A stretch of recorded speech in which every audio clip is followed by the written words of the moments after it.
السلام عليكم. اليوم عندنا بانية على طريقة العراقية. أول شي هنا عندنا لحم مسلوق وجاهز. هنا عندنا مانية مغسولة وجاهزة مقلمة.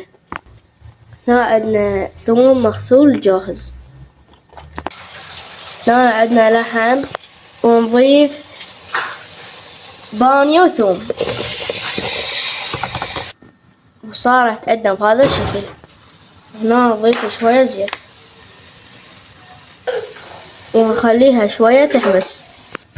وهنا راح نسوي 8 تصفار جدر بيه مي ونخلي عليه ملح، نطبقه ونخليه يفور المي، نبقيه لحد ما يفور المي.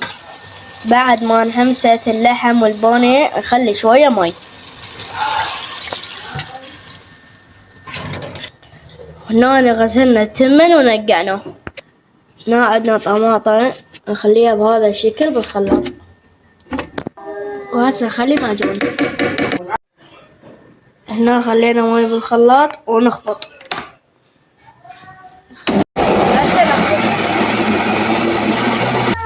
وهنا نشف عندنا المي مال اللحم والبانية. وهسه نخلي الخلطة مال المعجون والطماطم. هسه نخلي شوية ملح ونخليه يفور. وهسه نطبقه.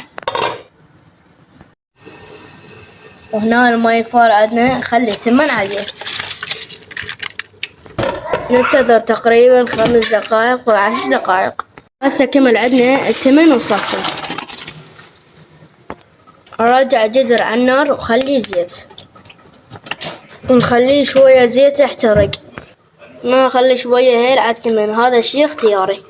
هسه احترق عندنا الدهن ونخلي التمن.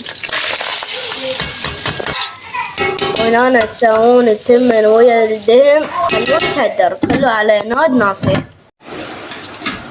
هنا كمل عندنا التمن، شوفوا شلون صار شكله وطعمه، والطعم يجنن.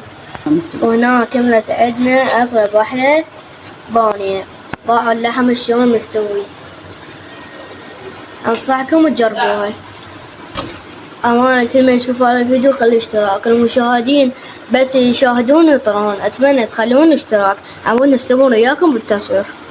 وهنا لا تنسون الاشتراك. أمانة كل من يشوف هذا الفيديو خلي اشتراك، وبالعافية علينا وعليكم.